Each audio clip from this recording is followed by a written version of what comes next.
Well, Arizona has made history yet again, making it to the national championship against Stanford. Again, they'll be the underdogs, but at the end of the day, a Pac-12 team will be bringing home that trophy. Naturally, the Wildcats hope it'll be them. It means a lot because in the Pac-12, we've been saying all along, we have the best conference in the country.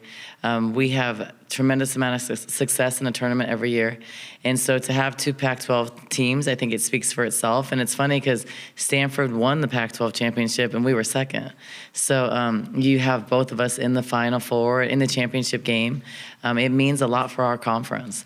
And I think that having to play in the Pac-12 and playing so many games, playing against such good competition and such good coaching, it really helps us all in the tournament. And that's why I think you have success across the board from Pac-12 teams.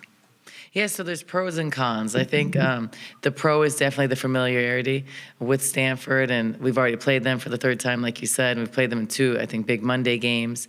So, that is a sense we know what to prepare for, and they know what to prepare for. So I think, the tough part is we do have to play them again, and we do know each other, so that can be a challenge. I think sometimes it's easier when you don't know the team because you just got to go and just play. But I think, what's on our side is it's very hard to beat a team 3 times in a season. And the difference with us is that we're a lot better, but so is Stanford, I do have to say. But just speaking about us, we are shooting the ball better, we are defending better, we are playing better basketball than we were when we played them. So I think that's an advantage, and I think it's one thing it's hard to prepare for. It's hard to prepare for momentum and just a team getting hot. And I think we're pretty hot right now. I don't think we played our best basketball game by any means yesterday, but I think we were solid. And I think that we're a better team, so a better team now than we were a month ago. So I like our chances. Stanford's a really good team. They're coached really well. We know we're going to face things we probably haven't seen. But like at this time of year, everything's difficult. There's no easy game. Everybody's really good. That's why they're here. So we're excited. And for me to be a coach in the Pac-12, and for me to constantly see the Pac-12 have no respect, have zero respect, and that shows with Aari being second-team All-American. It shows with Aari not being Defensive Player of the Year. It's continuously, and it's always happening in the Pac-12. And so now I'm hoping that with both of us in the championship game, that the Pac-12 will get more respect, and the East Coast bias will stop. It's not going to stop overnight, but I think that you need to respect the Pac-12 a lot more. You need to watch. It's very evident that a lot of writers don't even watch the Pac-12 because half the time the writing isn't accurate, or they're not familiar with people. So start watching the West Coast. Start paying attention to the Pac-12. It is the best conference in the country. And I think it needs to be respected more. And, evidence will be tomorrow. But, I think, we're excited. We do know Stanford. They know us. But at this time of year, anything can happen. It's not a 7-game series. It's one game. And we've made it this far. So we're going to give everything we got.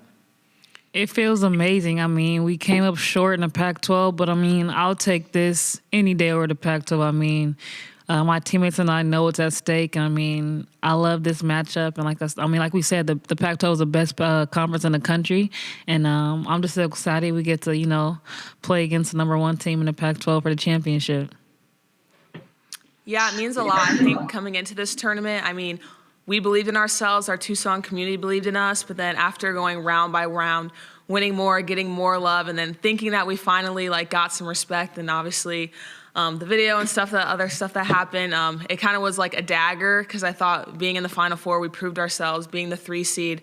So I think now we're in it for ourselves. We're doing this for ourselves.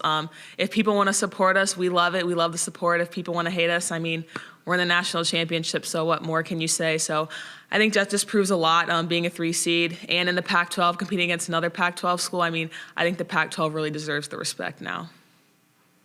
Aari McDonald had another amazing game against UConn, but what ultimately led to their win was the defense. That'll have to happen again against Stanford if they want to beat them for the first time this season.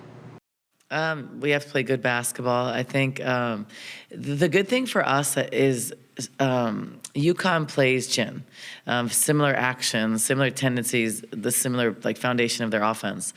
So we've guarded that the whole Pac-12, and so we're guarding that again with Stanford. So we're familiar with it. It's not like we're playing, Princeton style, then we're going to play like a high-low offense. So it's, I think that's a benefit for us. To play Stanford, they are so talented. They are coached well. Like it's very difficult to coach against them. They're very scout specific. So if someone is not shooting the ball well, they're not going to be guarded.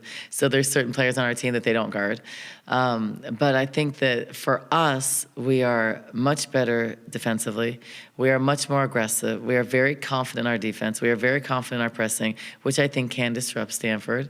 And we're shooting the ball better. I think when we played them a few months ago, they didn't guard us on the perimeter at all. They were going like 17th. We always say go first, second, third, or fourth.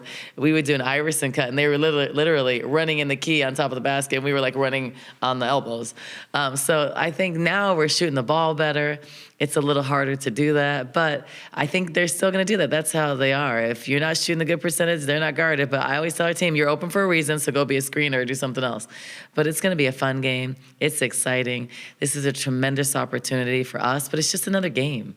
It means a little more, but at this point, we've gotten this far, and we believe. So you just got to go out and play. I'm not really worried about what it stands for, what it means. We just got to go play basketball. It's one game, and that's how we're going to approach it. Yeah, I think that Sam is one of the most underrated defenders in the country. People just want to give me credit, but I mean, Sam does the things that doesn't even show up on the stat sheet. She's everywhere, whether that's blocks, steals, locking down her person, and then Kate. She's gotten better each year. She's improved. She's gotten stronger. Her defense has improved each year. And, she has that bank shot. I mean, that's her go-to, and she knocks it down. We have Trinity, the enforcer. She's strong, and she's a great addition to our team this year. Her defense has grown tremendously over the season, and she's really good and has a nice touch around the basket. And we have Bindu. We've added her. She's another great addition to the team. Another defensive person and another driver. And so, I mean, I'm just thankful, how far we come, and I'm blessed to play with these ladies. Growing up, my dad has always just taught me defense. He's kind of old school. He always says defense wins championships. So I've just been instilled my whole life just to play defense. So I think now coming into the college level, I'm realizing how important defense is. And with playing at Arizona, our defense really ignites our offense. So I think that just really gets the team going. And then having everyone around me being able to be just as defensive mindset as I am, I think that's what has carried us so far.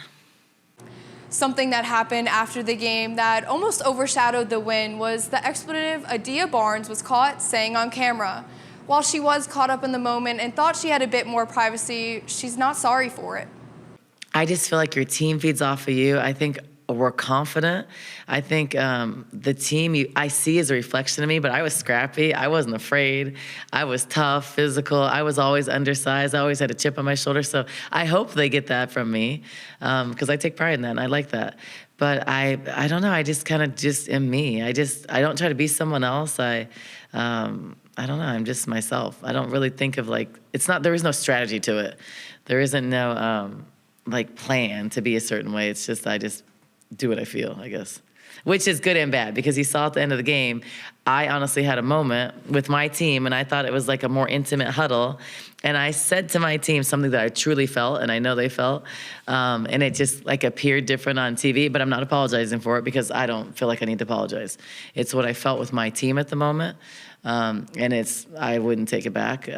We've gone to war together. We look around the room, and we looked around that circle. We believe in each other. So I'm in those moments, and that's how I am. So I don't apologize for doing that. But I'm just me, and I have to just be me. The championship game is set to begin at 3 p.m. in San Antonio, Texas at the Alamo Dome. For GOAZCATS.com, I'm Kelly Horyczun.